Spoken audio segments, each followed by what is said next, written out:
એક પ્રકારનું આ મોટરસાયકલ રહ્યું ને આપણે કેટીએમ એ બળદનું કામકાજ કરે હો.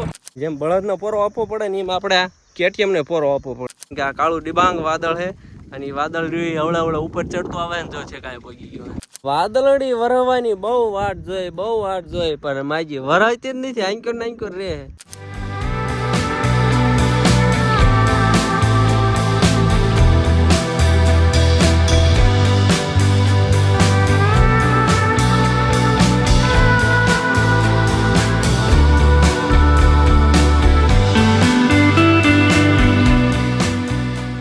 તો ગુડ મોર્નિંગ મિત્રો, કેમ છો બધા? મજામાં છે ને? મજામાં આપણો વ્લોગ જોતા રહ્યો. સરસ મજાની સવાર પડી ગઈ છે અને આપણે ગંગાને એક રોટલી ખવડાવી દેવી.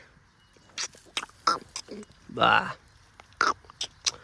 રોટલી ખવડાવી દીધી છે ને જો સવારનું વાતાવરણનો એક નજારો તમે જુઓ એકવાર. વાદળ છાયો થયો છે, વરસાદ આવે એવું નથી પણ તડકો કાઢ્યો છે અને કાલ વરસાદ હતો થોડો તો આજનું વાતાવરણ જો થઈ ગયું નયન રમણીય વાતાવરણ થઈ ગયું છે. અને આપણે અત્યારે જવાનું છે વાડીએ, તો ફટાફટ રહ્યો અહીંથી પેલા વાડી જવા નીકળી જવી, કારણ કે ત્યાં જઈને આપણે ઓલું વરસાદ આવ્યો તો જો મોટરસાઇકલ કેટીએમનું હાઈથી હાલશે તો આંકવાનું છે, ન હાલે તો અત્યારમાં નીંદવાનું છે, કારણ કે અત્યારમાં થોડોક ભેજ લાગ્યો એટલે જમીન થોડીક ભેજવાળી હોય તો કદાચ કેટીએમ હાલે કે ન હાલે, જો નહીં હાલે તો આપણે ત્યાં નીંદવાનું છે. ગાડી યારે આપણે જો ટિફિન લગાડી દીધું છે અને એક પાણીનો જગ આવે તો જગ ટીંગાડી દેવી. જગની અંદર આજે આપણે બોટલ તો જગ લઈ જઈને જગની અંદર 4-5 બરફના ગાંગડા નાખી દીધા એટલે આખો દી પાણી રહ્યું ને ટાઢું રહે. ફાઇનલી આપણે વાડીએ પહોંચી જાય ને આપણે વિચાર કર્યો હતો કે આની અંદર હાઈથી આખું, પણ આ જો કાલે વરસાદ આવ્યો હતો ને એટલે જો આ પગ જે ખૂતી જાય તો આમાં હાઈથી તો હાલે એવું નથી, પણ હવે નક્કી કર્યું કે આપણે નીંદવાનું, કારણ કે આની અંદર જો આને એકવાર આપણે આખી વાડી નીંદી વાળે છે, પણ નીંદ્યા પછી પણ જો ખડ કેટલું ઉગી ગયું, આખા સાહ ભર્યા છે. તો ફટાફટ રહી નીંદવા મળી જાવી. અને ગુડ ન્યૂઝ બતાવી દઉં તમને, આપણે જે સીભડાને કાકડીને વેલા વાયા હતા જો આખો સાહ ભર્યો છે. હું જાતા નહીં, બધા ખાવા આવી આવજો તમ તારે. અને આની અંદર હવે ટૂંક જ સમયની અંદર કાંકડીને સીભડા આવશે, કારણ કે જો ફૂલડા આવવા માંડ્યા. થોડાક જ દિવસની અંદર ને કાંકડી પણ મળશે થવા ઝીણી મોટી. હજી ખાલી આપણે હલવી તો આ જો ચપલા ગારો છોટે જો, તો એ તો ફાઇનલ છે કે ભાઈ આની અંદર આપણું કેટીએમ તો સર્વાઈવ ન કરી શકે. તો હું નક્કી કર્યું છે કે આપણે નીંદવાનું કામકાજ કરવી, દાંતડી લઈ લેવી. દાંતડી દ્વારા પહેલાં તો ઉપલા ભાગને નીંદવાનો છે, તો ફટાફટ ને આપણે નીંદવાનું કામકાજ શરૂ કરી દેવી.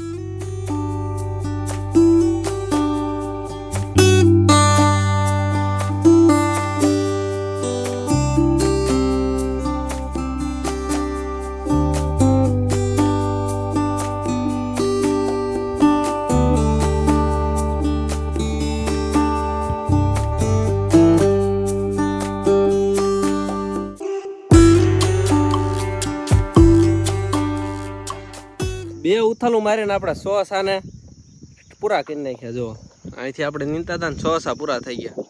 અને હવે થોડોક ટાઈમ એવો થયો ને આપણે જે મેન કામ કરવાનું હતું ને હાઈથી આખવાનું હાલ એવું થઈ ગયું, કારણ કે જો પછી આ વાદળ છાયો હતો ને થોડોક તડકી કાઢી હતી તો એના લીધેથી હવે ભોં રહીને થોડીક આમ વેરાવા મળી એટલે આમાં હાઈથી હાલ એવું થઈ ગયું. જો આપણે હવે કેટીએમ કાઢ્યું છે, તો કેટીએમથી રહ્યા હવે ફટાફટ રહ્યા ને થોડુંક સાવડવાનું શરૂ કરી દેવી, પાછું આંકવાનું શરૂ કરી દેવી.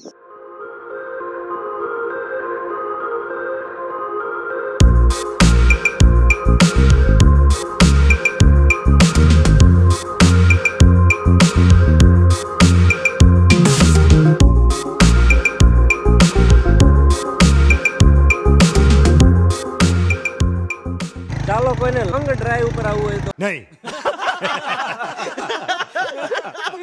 આજે પણ આખો દિવસ આપણે નકરો આવું હાઈકીને આ રીતના બેહવાનું હોય, જલસા કરવાના. યાર જલસા તમને લાગે, કારણ કે હાઈકી પકડી હોય ને એટલે હાથ આવ્યો ને આમાં પકડીને લાલ સોળ થઈ જાય. જો આવડું આ લોખંડનું વજનદાર હોય ને હાથ જો થઈ ગયો લાલ સોળ. તમને બધો મજાક લાગતો હોય, બાકી મહેનત કરતા હોય એને ખબર પડે કેટલી ભી થાય, કેટલા વીએ થાય. હવે જો પાળો ચડાયો, હવે અહીં જવા દેવાનું. હોરું આવે, પહેલાં અહીંથી આવે આવડો આવી આવે, પાળો ચડાવીને હવે સીધે જવા દેવાનું. અને આપણે આમ કરીને આમ બે જવાનું જવા દેવાનું. જો અહીંથી તમને સ્પષ્ટ દેખાતું હોય, જો છેક ઓલા પણ અહીંથી આવે એ આખી ભાકરવાળી છે, ત્યાંથી હોરું આવે તો વચ્ચેથી પાળો ચડાવવાનો અને પછી આવડો આખું હાઈથી આમના માઈકે જવાનું. આપણે 0.5 તમને બતાવી દઉં. જો કેવું લાગે, વાહ ભાઈ વાહ.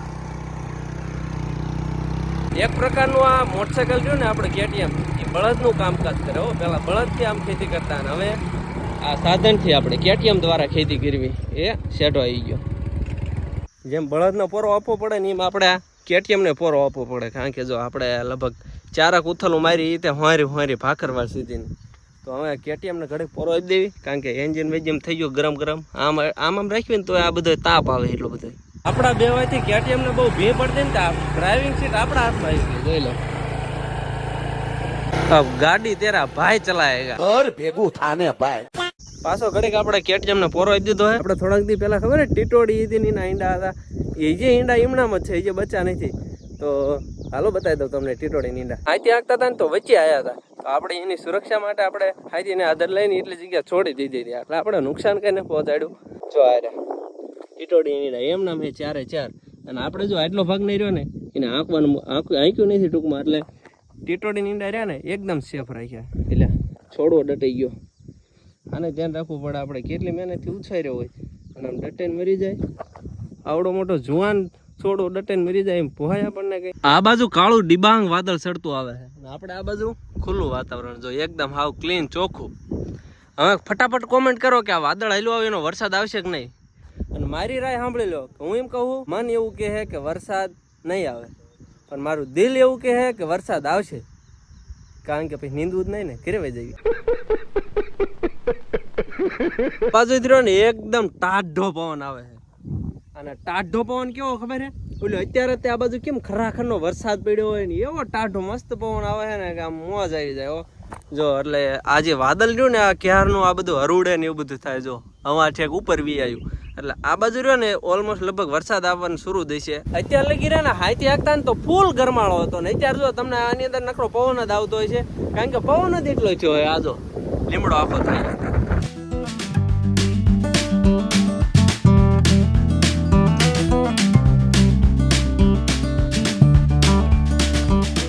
હવે આપણું KTM રહ્યું ને આને આ વખણાની અંદર રાખવાનું હોય, તો આપણે ફટાફટ રહ્યા ને જો કાંકડીને વેલા થઈ ગયા છે, એને સાઈડમાં ચડાવી દઈએ એટલે તૂટવા ન પડે.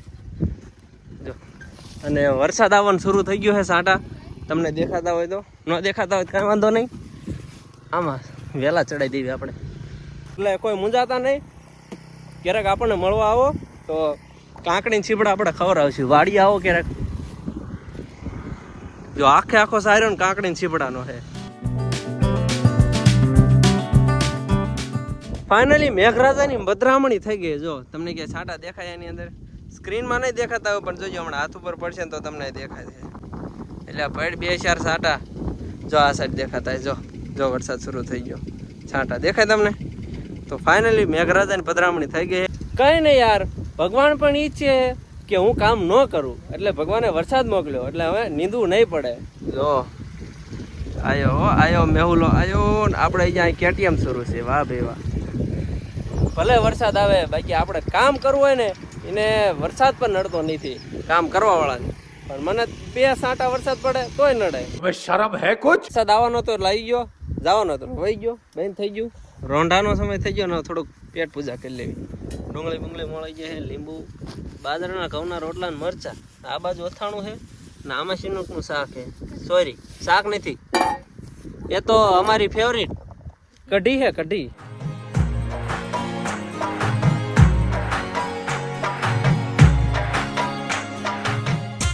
વાદળડી વરવાની બહુ વાટ જોઈ, પણ માજી વરાયતી જ નથી. આંક્યો રે, કાંઈ વાંધો નહીં, ખાણી પીણી થઈ જાય. હવે પાછું આપણે થોડાક 8-10 વખડા બાકી છે, તો KTM ઓન ધ વે છે. કરી દેવી આપણે KTM હાંકવાનું કરી દેવી શરૂ.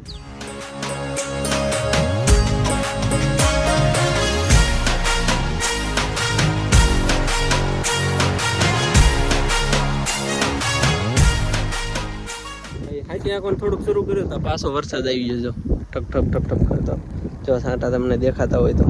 ફાઇનલી આપણે ઘરે પાસે આવી ગયા હતા ને વાળું પાણી કરીને હવે હુવાનો ટાઈમ થઈ ગયો ને વ્લોગ એડિટ કરવાનો ટાઈમ થઈ ગયો. પણ મને પછી યાદ આવ્યું કે આપણે છેલ્લો સીન તો લીધો નતો, કે વ્લોગ પૂરો કર્યો નતો.